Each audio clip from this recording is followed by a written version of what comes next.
Warning, this podcast contains themes of extreme violence and murder. Subject matter may be offensive to some listeners. Discretion advised.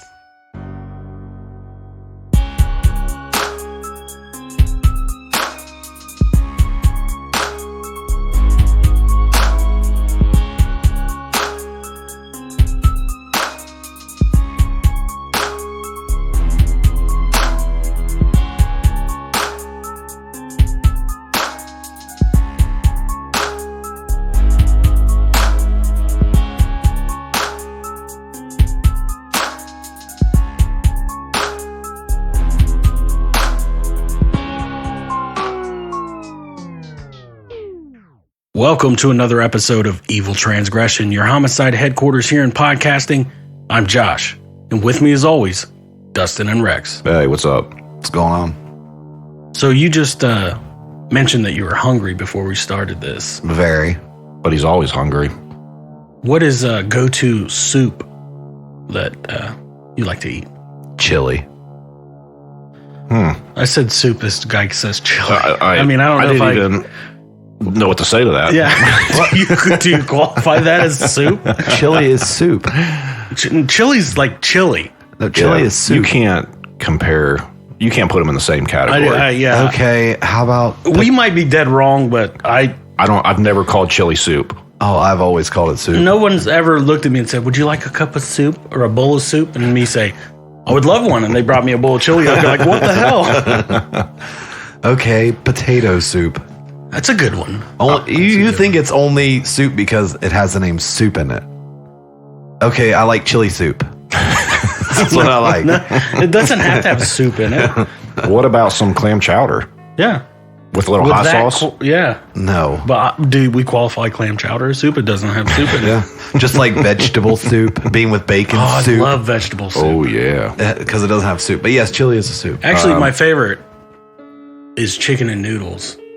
Chicken and noodle soup that my grandma and grandpa used to make all the time. Oh, okay. Now, my grandma listens to our show, so if she should possibly make us some, that would be amazing. That would be awesome. It was the best, man. It was homemade.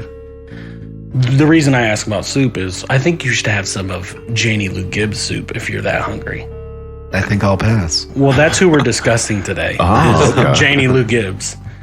And you're probably not going to want to eat her soup when this is said and done. I'll probably never want to eat soup again when this is over. Perfect. But I'll still eat chili. Also, now you are calling him different. Yeah. Okay. All right, evil mob, buckle up as we discuss Janie Lou Gibbs.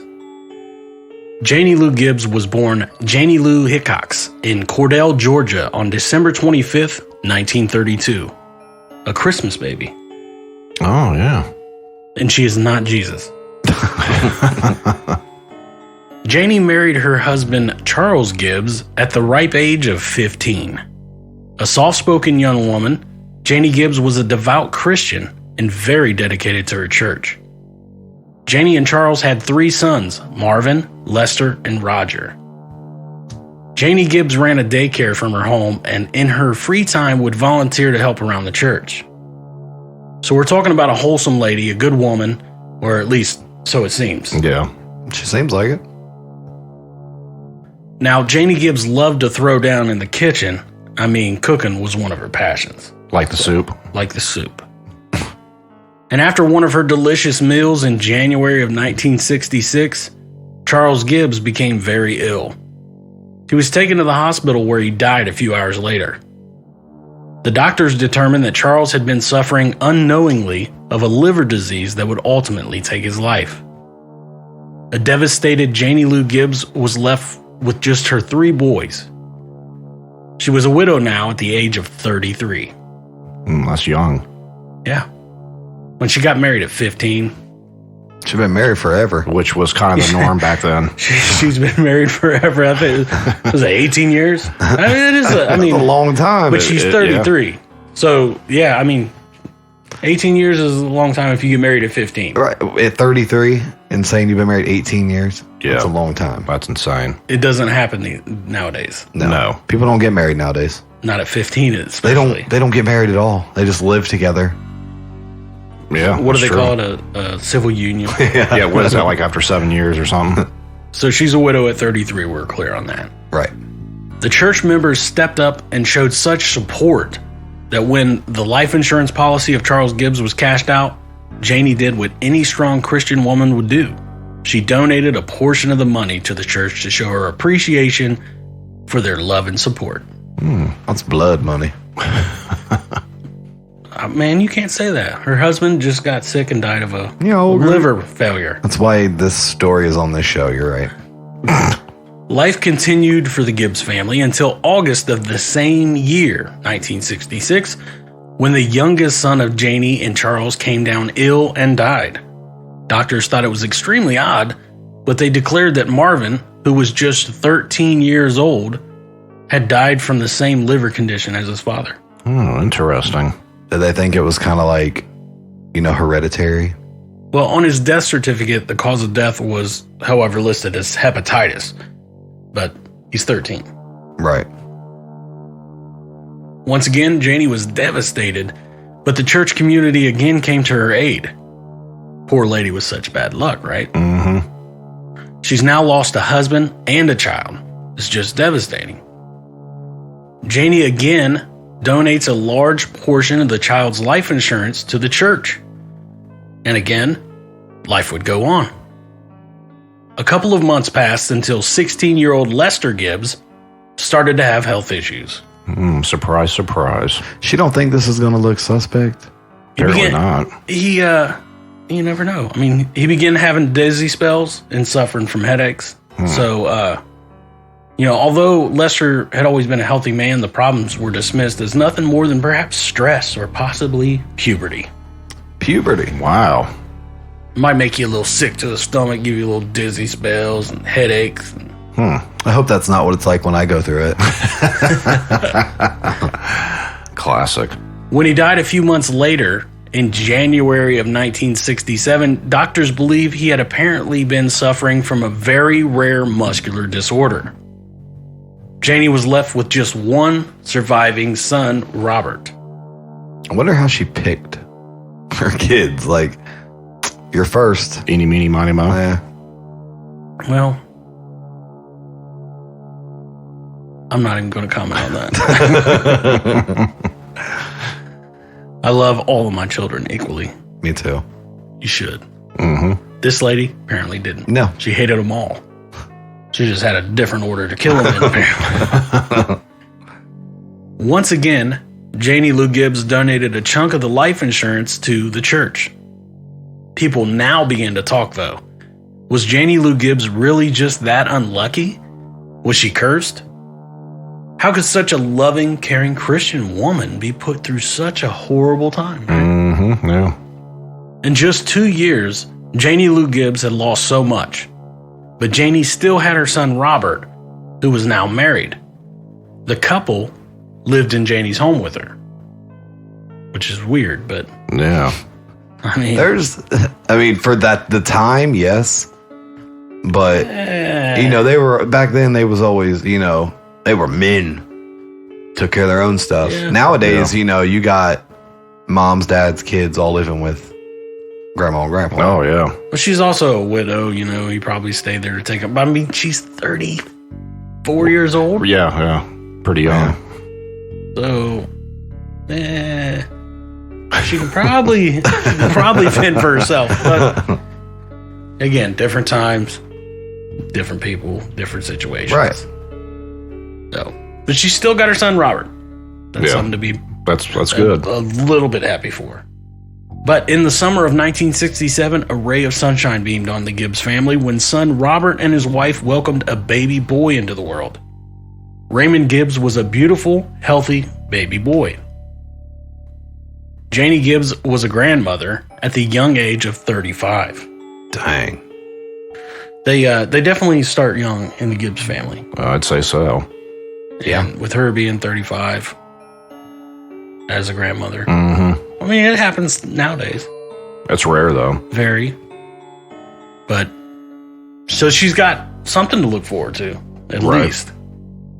Well, she had kids of her own and wasn't happy, so. Okay, well, we're looking outside the box. Where are people looking into Janie Lou? If Janie your Lou own Gibbs' kids life? don't make you happy, odds are your grandkids ain't gonna make you happy. But I we don't don't know. know that her kids didn't make her happy. Actually, she's my- devastated, man. She's just so sad. Right, but that Like might when not. people would come to visit her after her kids and her husband had passed, every time that one of these people were knocked off, they'd go over and visit her, and she would just weep and, Put on a show. yeah. I mean, but I can't always say that you're, just because if you don't like your kids, because like my parents like my kids better than they ever liked me. Maybe that's a grandparent thing in general. Must be. I like your kids better than I like you. Whatever. Maybe it's not just your parents. Maybe it's just me. You ever think it's a you problem? So, but she's happy with this grandbaby because around town, every time that anybody sees her out with it, she's out there smiling and showing him off. And, oh, look, I've got a beautiful, Loving the attention. baby grandson. But people were finally glad to see that she had something positive to happen in her life. I mean, she's a church-going woman. You're looking at it from, you think you know where the story's going to go. Everybody else in town's looking at it from, she's a good church woman. She runs a daycare. It's not out of the norm for her to have like 20 kids running around her yard having fun. She runs the daycare from her house. That happiness, however, did not last long.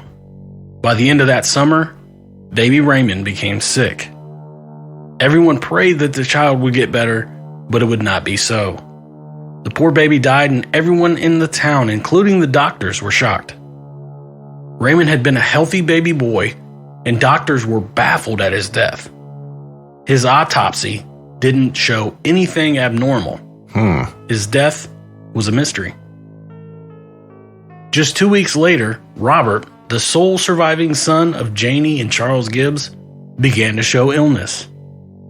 Complaining of stomach cramps and nausea, he was dead 2 days later. Dang. Wow. Robert's autopsy showed severe damage to the liver and kidneys, very similar to what they had seen in the other deaths. That should be a red flag. After seeing 5 members of the same family, all varying in ages, die mysteriously, doctors finally thought something was suspicious. After 5. Only took 5. Good deal. It took 5 people dying out of nowhere, all of whom were healthy just before their deaths, for someone to finally say, hey, wait a minute. This is kind of odd. Right. You'd have probably started looking after the second. You would think. You would think. You would think. I mean, but they had terrible excuses for the other ones. Like, this guy died of, he had liver problems. Yeah. And then the next one was his kidneys and liver was messed up, but maybe it was hepatitis. Yeah. I think they're just throwing stuff out there. Just making Yeah, stuff sounds up. like it. But now that you've got a baby involved in Right.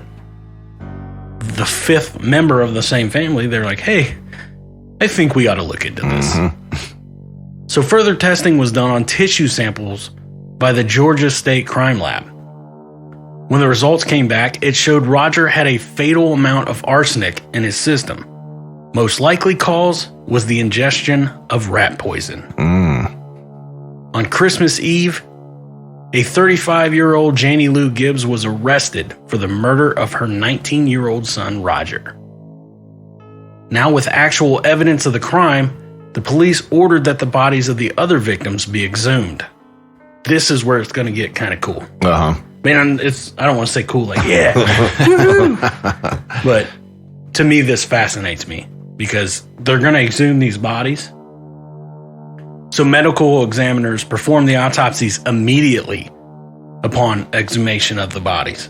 They were laid on tarps beside their graves, and the procedure was done right there in the cemetery. Wow. Locals parked along the dirt road leading to the cemetery and watched in disbelief. I mean, the town's struggling with the concept that the kind and caring church-going babysitter could be capable of such horrific crimes. Yeah. While this is going on, though, Janie was being questioned by detectives about the deaths of her family members, all of which she replied, quote, "I don't question God's work. The Bible says they will get their reward, and I'm sure they will." Oh, wow.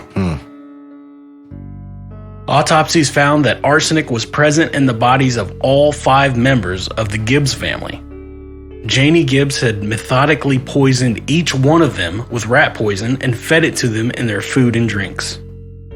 Such a heinous crime by a woman that her community looked at as a good, wholesome woman who was kind and loving, when in reality, she was a cold-blooded killer. Oh, yeah. I mean, she just is like the picture of this, it's old Janie from church. Janie at church sits in the 3rd row. Donating her money. Donating her money to the Lord.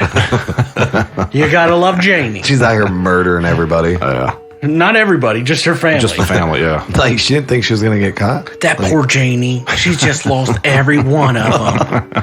Every one of them.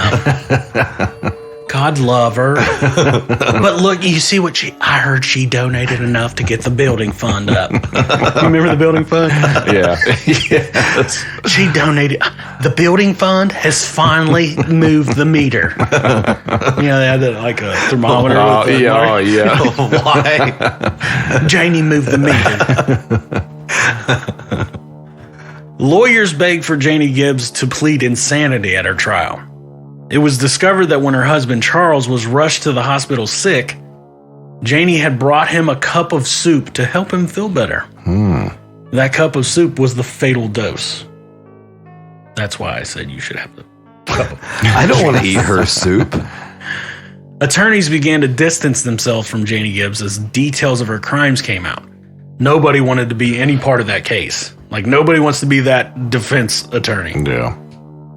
So at the time, Georgia didn't have the death penalty. So because they couldn't get anyone to defend Janie Gibbs in court, they decided the best way to go about it was just to find her mentally unfit to stand trial. So she was sent to a mental institution in 1968, where she worked, get it, as a cook.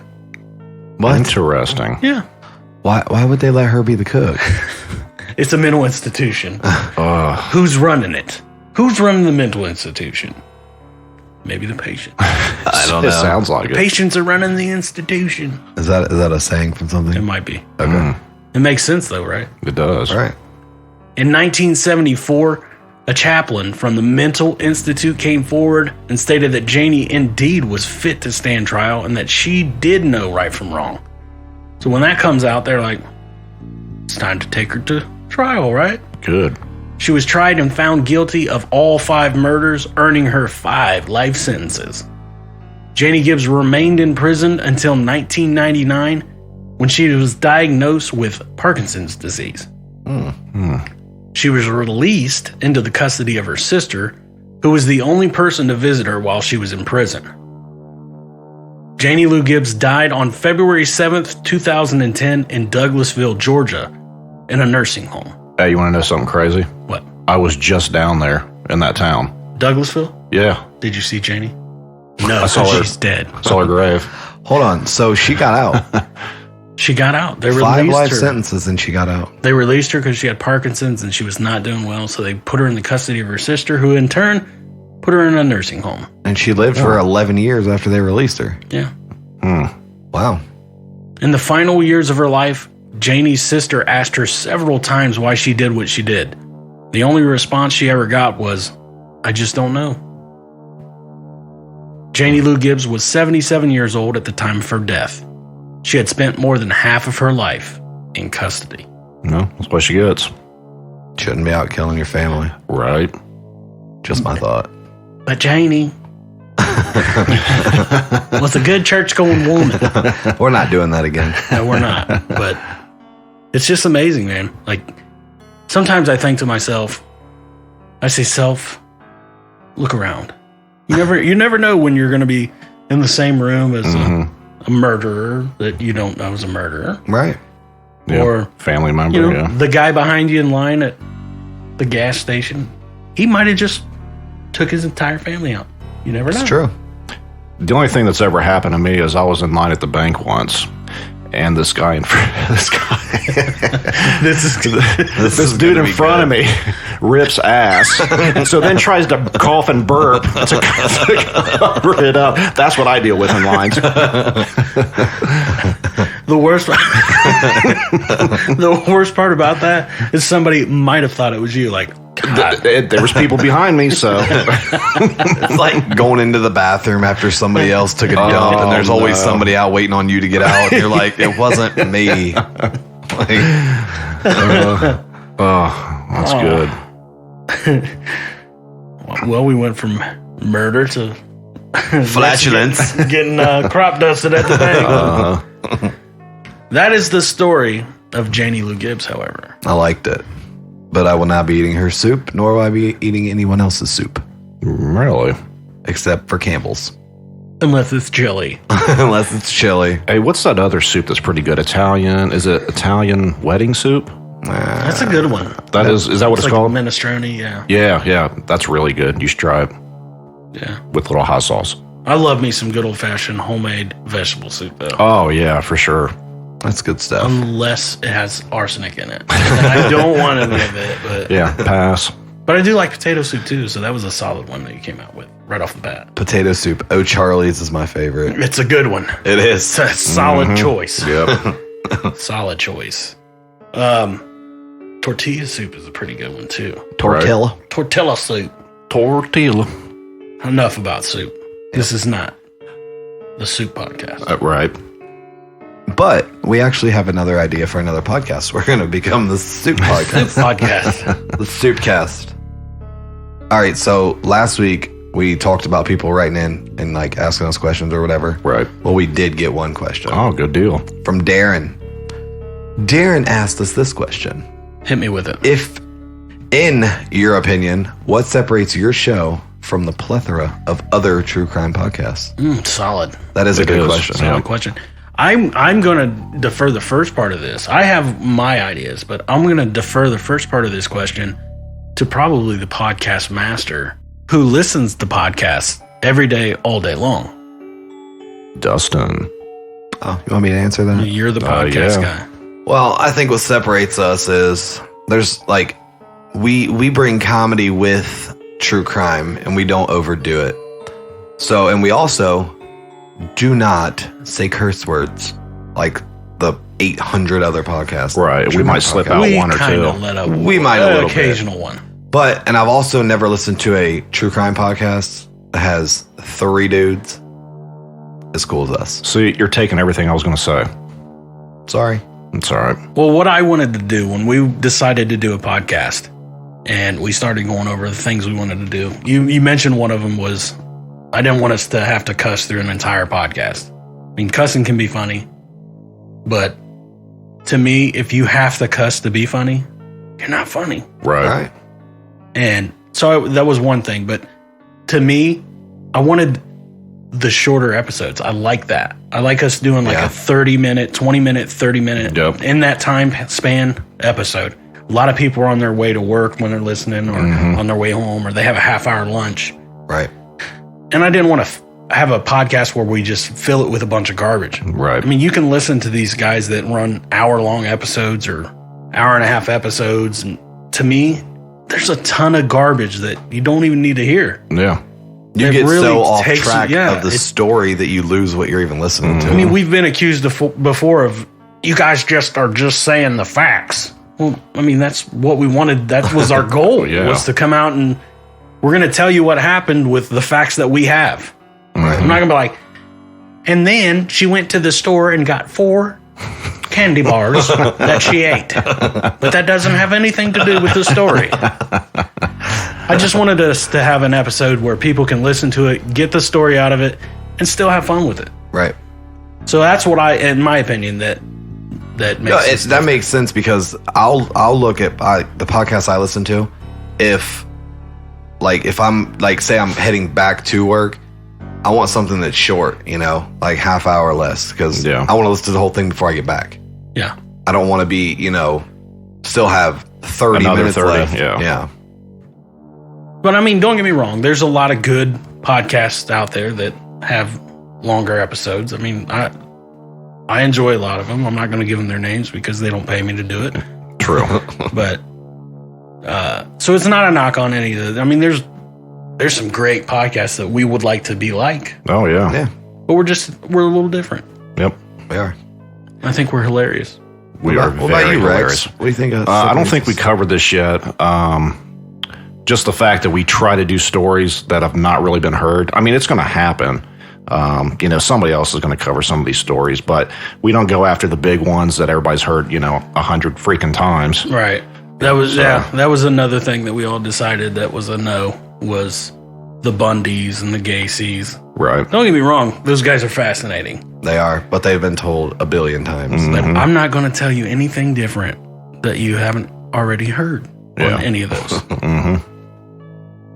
But so that was a good question. It was. Yep. Thanks, Darren. Thanks, Darren, for being the first one to answer a question. Thank you, Darren. Shoot us an email and line or them a up. Facebook message and Line them up, Evil Mob. let us know. We'll answer. You guys all want to be part of the Evil Mob. We've brought you in. Yep.